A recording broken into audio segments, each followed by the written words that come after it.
Hi guys, welcome down to the Monday Night Golf Show. We're here in Southport, and that might be the strangest thing we've ever done. We're going to do a live Monday Night Golf Show. This is minutes after the Open Championship just finished, 10 minutes down the road. And that is coming home with us. So let's go.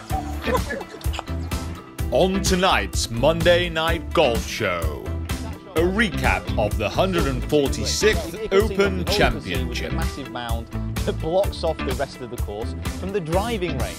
The shot that won the Open. Copying Jordan's swing. Oh. God damn, Jordan. Right. And the GolfBidder Challenge.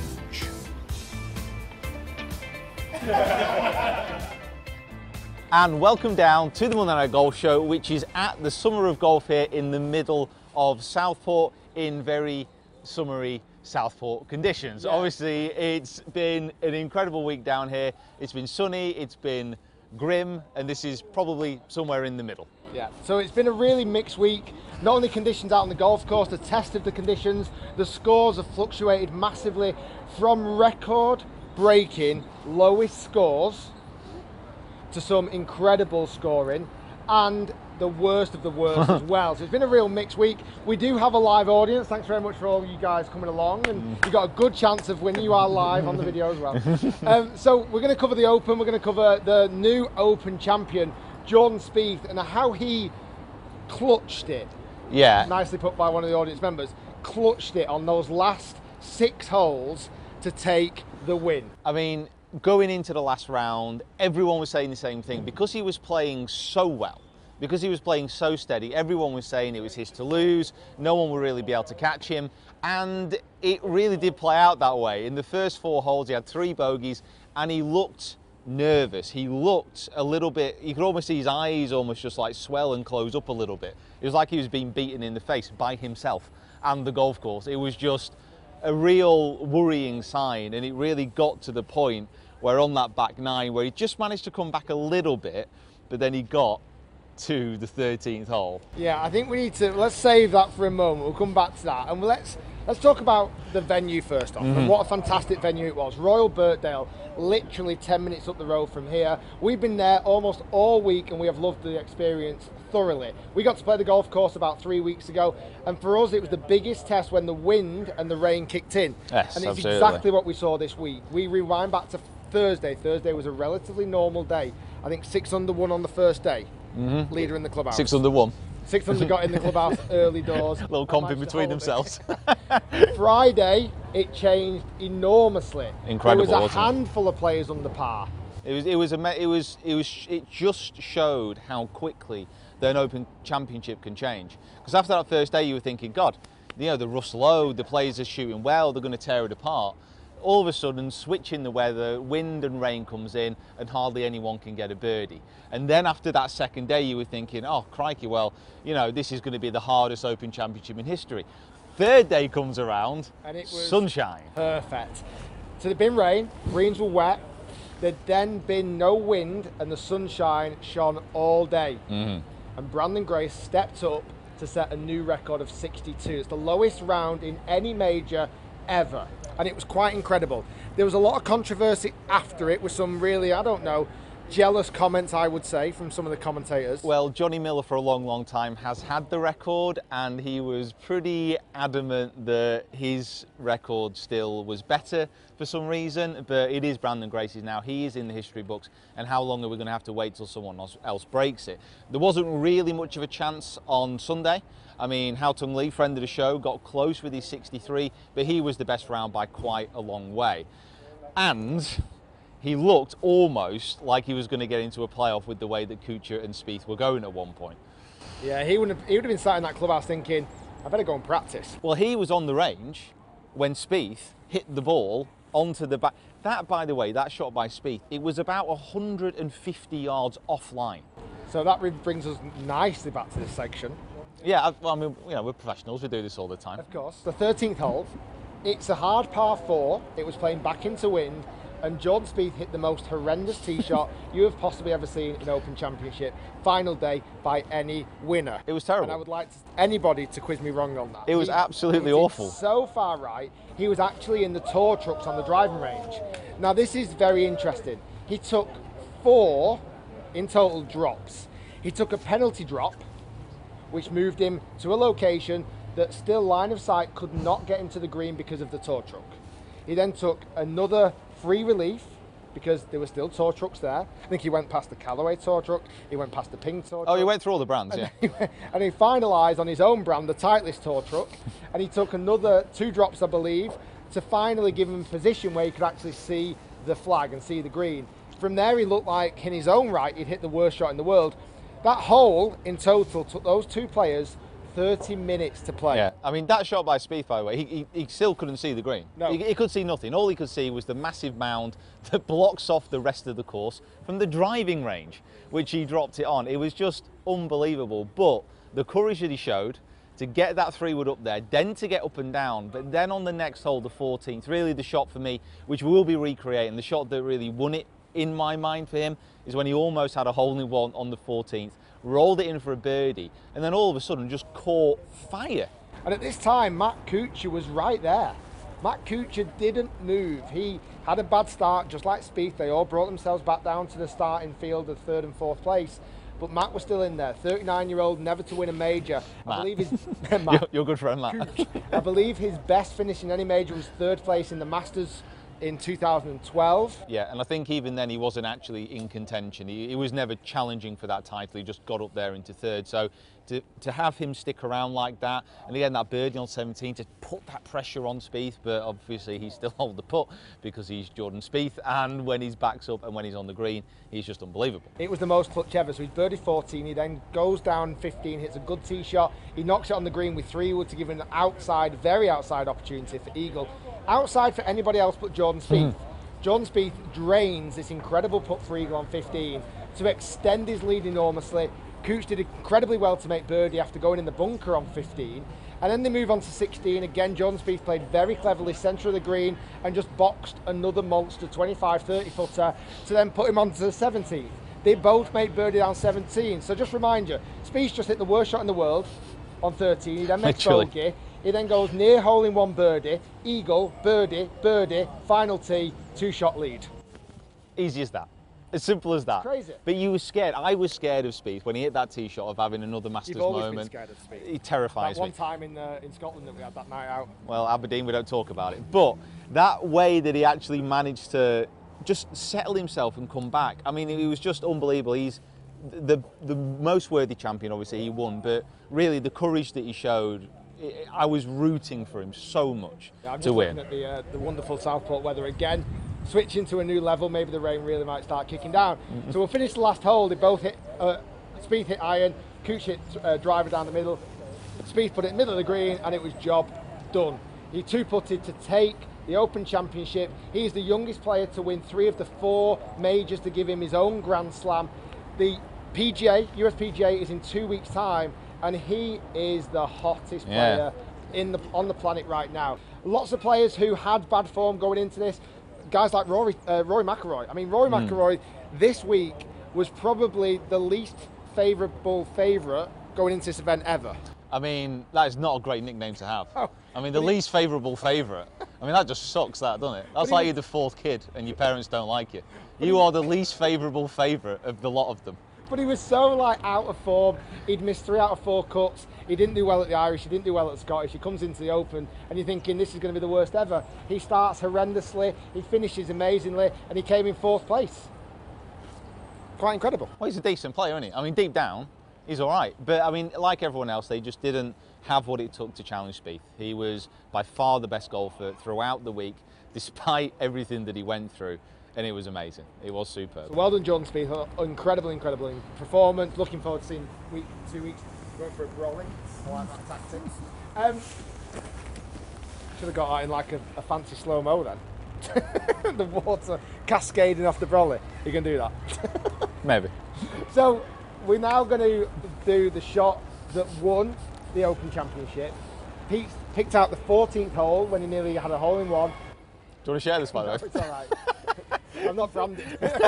I think 14th hole when he nearly got his hole-in-one. Pete's going to recreate that, and we're going to come back and give one of our fantastic audience members £200 check from GolfBidder. If they can win the quiz of some of the clubs that have won championships in the past. 14th, it's over to you. So the shot that won the Open Championship. Now, when Jordan Spieth got off that 13th hole, God knows what was going through his head, but he needed to settle down, and he needed to settle down quickly. And the 14th isn't really the hole to do that. It's a relatively wide green, but it's 200 yards down the hill, bunkers surrounding everything, and it really is not the most appetizing shot with that horseshoe of grandstands all around. So he had to settle himself down very quickly and hit an incredible shot. And boy, did he do that. He almost had a hole-in-one. Now, the whole feeling that he had going onto that tee would be almost indescribable for most people. But he was able to settle himself down and get into his pre-shot routine. Now, the way that he did that was he took his deep breaths, he went through his shot selection with his caddy, got the club, and then went through a very deliberate pre-shot routine of visualizing the shot and then going through the motions. Now, pre-shot routines are something which every golfer should try and have, because under a pressurized situation like Spieth was in, he could fall back on that and then hit the shot that he needed.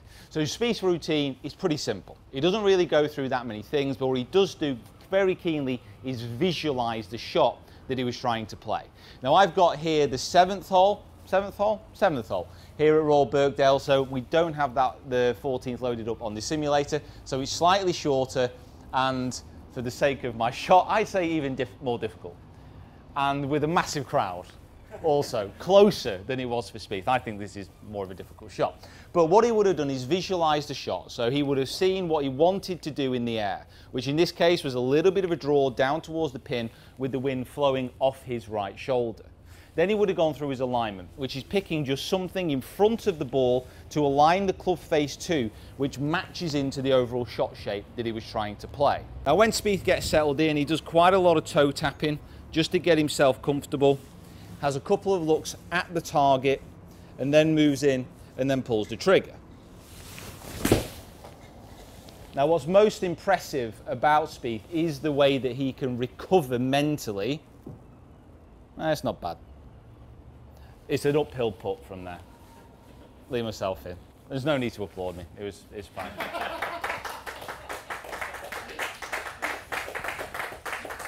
It's fine. There's no need, honestly. There's no need, but that would have been lovely. So, any questions? You've had a bad shot. How do you get your head back in the right space when you hit the shot 13? Yes, head gone. I mean, it's so hard to understand what he was thinking and what was going through his mind. But the thing is with Spieth, he never keeps it a secret. You know, he is not like a Henrik Stenson who you can hardly tell if he's happy or if he's sad. You know, you really see Spieth's emotions on his sleeve. And after he hit that shot, to actually put his hands on his head, I felt almost sorry for him. I was just, oh my God, this is terrible. Because you could see he was devastated by the shot he hit, which was absolutely bloody terrible. It was so far offline. Honestly, to stand on that tee and hit it that far right is harder than hitting it somewhere around the fairway. It is so far away, it's hard to actually explain how far offline it was. So after he's got off that hole, to regroup in the way that he did, it's very hard to give a lesson on that, because unless you've been in that situation, I mean, obviously I have no idea how that feels. You know, no one here has an idea how that feels. And especially after what happened to it at the Masters, you know, his head must have been absolutely scrambled after he'd hit that tee shot. What really helped was the fact that he was able to get up and down. It was a really good chip. It was a really, really solid putt. And I think that putt, that holing that 7-footer, settled him. And it almost gave him a real clear picture in his mind what he needed to do. He no longer needed to just stay in front. He needed to then go out and win it. So that would have settled him down. He would have gone, you know what, I know what I need to do now. I need to attack a little bit more. And that seemed to free him up. So rather than holding back, he got to attack. And that's what seemed to work. But it's so hard to tell what was going on in his head. So we've seen you can hit it close with your own swing, but let's see your speed compression. Do see if you can hit it close with his swing. Chicken wing. Okay, that was such a weird tone that you asked that in then, Lewis. So we've seen you can hit it close with your swing. Right, now there's a few things that Spieth does, which this is going to be quite amusing. So Spieth has a slightly weak grip on his left hand, especially. The grip comes up into the palm a little bit more than running through the fingers, what you see on a neutral grip. And he has an interlock, which it almost looks uncomfortable at times when he's gripping it. But he counteracts that slightly weak grip. As he gets to the top, he has just the slightest of bow with the left wrist as he gets to the top of the swing. And then as he moves through impact, everyone knows how the elbow starts to kick out.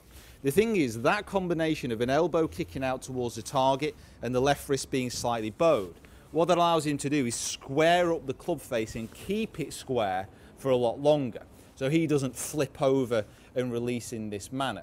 Now, it's a swing that works for him. It's not something that you'd maybe teach everyone who comes through the door, but it's something that he's grown up with and that he's used very, very well. The weirdest thing for me is probably gripping it in the way that he does. I'm going to go full interlock.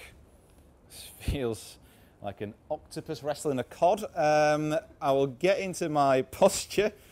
Spieth's got pretty good posture, don't need to faff around with that. I'm just going to kick my left elbow out a little bit to begin with so I can get that feeling. Then I'm going to have that little bit of a bow at the top and then just try that chicken wing as I come through, try and control that face. Oh, God damn, Jordan. You know, I probably should. Oh, thanks very much. I'm going to have one more go because I cannot hit that shot. I cannot abide that shot. Okay, kick that left elbow out. Okay, a little bit more bow at the top. Come on. Oh, God, that's good. Okay, that's a great shot. Oh, Jordan, that's good. Hole in one at the Open. Get in there, baby. All right.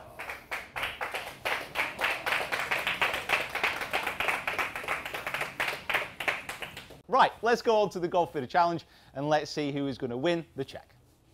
So very well explained, Pete, and unlucky there. Not quite the hole-in-one Jordan Spieth. I mean, you will get a hole-in-one someday. Did I want to bring that up or not today? It's fine. Not today. Still raw about it. So we're going to do now the GolfBidder Challenge. Now, typically we do the shots from the audience, and they have a chance of winning this incredible £200 to spend at GolfBidder. However, just because we weren't sure about the situation, we decided to run a new series. We decided to do a quiz, the GolfBidder Quiz. We've got images of golf clubs that have won the Open Championship over the last 12 years. We're going to quiz our fantastic and very knowledgeable audience members. I saw them coming in. I'm not 100% sure on that. If I'm being honest with you. If they can name the player of the club and, for a bonus point, the winner. The first audience member to 3 points wins this check. You have to carry this check home. Okay? We've got guys in from the States, they're like, what? So thanks to our good friends at GolfBidder again for putting this up. And we are going to start off with picture number 1. So we'll pop that down. Okay. And Pete's got the pictures and I've got the answers. So and it's the first audience member to shout out 4. So if you think you know the answer, shout 4. So what we're looking for here is the player in the year. Player for a point, year for a bonus point. Okay. Now I think this is a softball. You ready? I think this is a softball to begin with.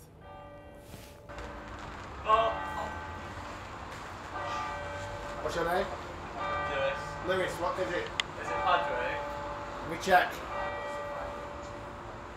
It is Padraig Harrington. Padraig Harrington. Do you know the year? Do you know the year? Do you know the year? Well done. 2008? 2008. Oh, there we go. I mean, that was handy. Obviously, Royal Birkdale, where the Open's just been, and last player who won at Royal Birkdale was Padraig Harrington, 2006. They said quizzes would never work on YouTube. They were dead wrong. Lewis, 2 points. Hot favourite so far. Right. He is Spieth going into these next 2 rounds. Yeah. So don't mess up. Stay strong. Okay, stay focused. Let me get the answer to this one because I wasn't hot on the answer to that. I've seen the picture. Okay. Let me find the answer. 4. Oh. Okay. What's your name? Mark. Mark. What's the answer? Darren Clark. That's correct. Well done. That is correct. Well done. Good answer. Bonus point Have you got the year? No. I don't know. 2011. 2011 it was. Oh, there we go. 2 points. Mark's the clever one here, by the way. Oh, is it? Yeah, he's come for lessons with me, so. Oh, right, okay. Smartest man in the room. Now, I think this is a bit of a softball. Right, you've got to be quick on this one. I think this is a softball, if I'm I being think honest it's with you. quickest on this one. You ready? Go. What's your name? Michael. Now, Michael, do you know the answer to this one? Tiger 2005. So, ladies and gentlemen, it's Tiger Woods. Tiger Woods. Everyone knows it's a bit of a sympathy clap. Everyone kind of saw by the face. The year. Was it that one? Mm-hmm. Was it? Wait.